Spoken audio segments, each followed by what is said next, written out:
Well, welcome back. My name is Dan Derry, and I'm the president of the Institute of Fulfilled Eschatology. I appreciate you joining me. So, in today's video, I want to build upon what we talked about last video regarding the book of Revelation and the time of its fulfillment. So, if you recall in the last video, we paralleled Revelation chapter 1 and Revelation chapter 22, and we showed you that the clear, emphatic time statements in the book of Revelation compel us to believe that the prophecy, all things written in the book, were to be fulfilled shortly and soon after the time of its writing. And in Revelation 22, John is specifically told that the things shown to him must soon take place. And he was told not to seal the words of the prophecy, for the time was at hand.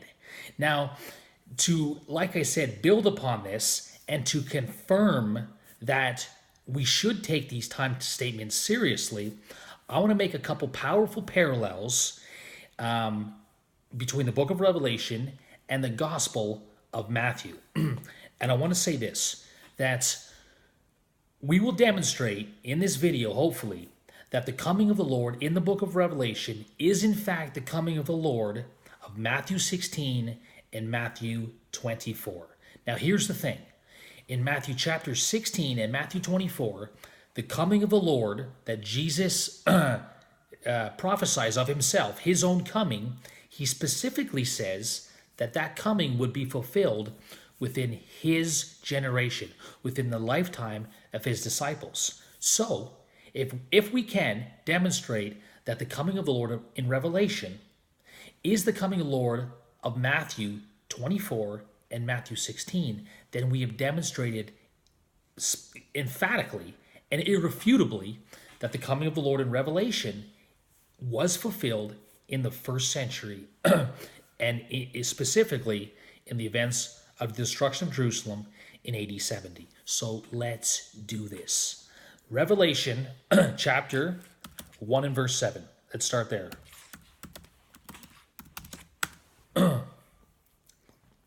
And Revelation 1:7. Behold, he is coming with the clouds, and every eye will see him, even those who pierced him, and all the tribes of the earth will mourn over him. So it is to be. Amen. Notice two things about this text.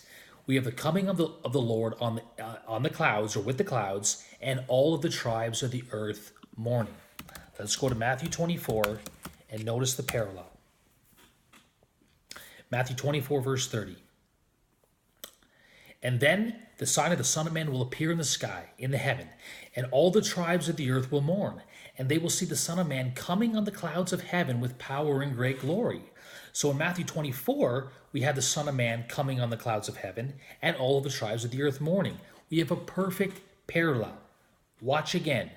Matthew 24:30, Son of Man coming on the clouds of heaven. Revelation 1:7, Son of Man coming on the clouds. Matthew 24:30, all the tribes of the earth mourning.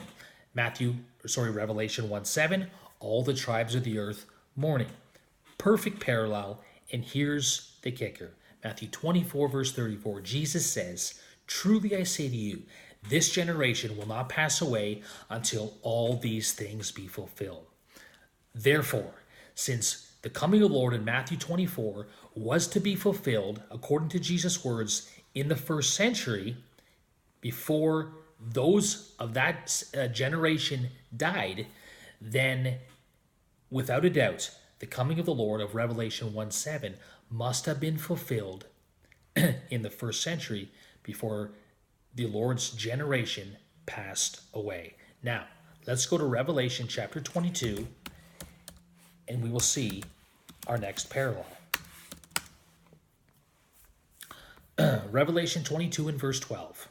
Behold, I am coming quickly, and my reward is with me, to render to every man according to what he has done, or to render every man according to his works. Okay? So in this text, Revelation 22:12, we have the coming of the Lord to reward every man according to his works.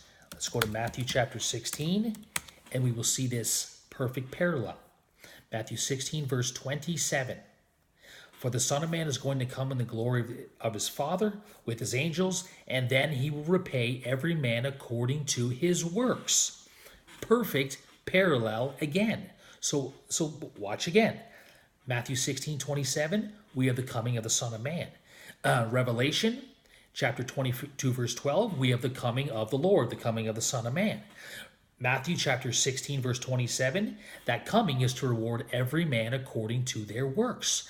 Revelation 22:12, the coming of the Lord was to reward every man according to his works. Perfect parallels. And here's the kicker again. In Matthew 26:28, the very next verse, listen to what Jesus says again. Truly I say to you, there are some of those who are standing here who will not taste death until they see the Son of Man coming in his kingdom.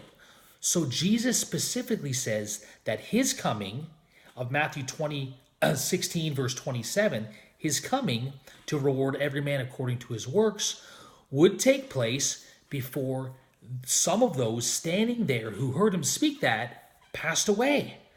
This means that the coming of the Lord in Revelation chapter 22, verse 12, which was quoted from Matthew 16:27, must have taken place before some of Jesus' generation passed away.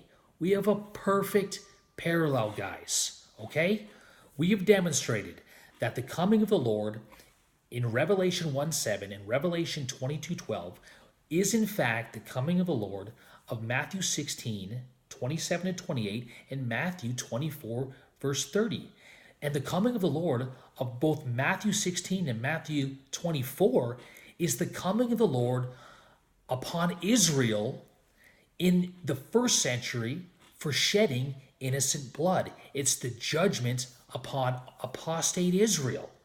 This means emphatically, definitively, and irrefutably that the coming of the Lord in Revelation 1:7 and Revelation 22:12 was the coming of the Lord in AD 70 to judge Israel and reward them according to their works. And what their works were was the rejection of the gospel, the persecution of the saints, and the crucifixion of the Son of God.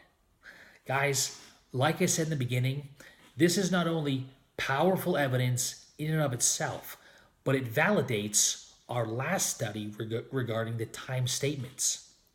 See, if this is true, then John's time statements in Revelation 1 and Revelation 22 hold doubly true. He said that these things were at hand. They were about to be fulfilled. They were soon to be fulfilled or soon to come to pass. And he was told not to seal up the book, for the time was at hand. And indeed it was. The time was at hand. Jerusalem would be destroyed within a few years, and the Lord would come in glory with his angels and reward every man according to what they had done. Guys, I hope that's been a blessing. To me, that is just absolutely powerful evidence that the coming of the Lord took place in the first century, and that the coming of the Lord in the book of Revelation was that first century coming. And that also means that the book of Revelation was written prior to 70 AD, and the entire book has been fulfilled. God bless. See you soon.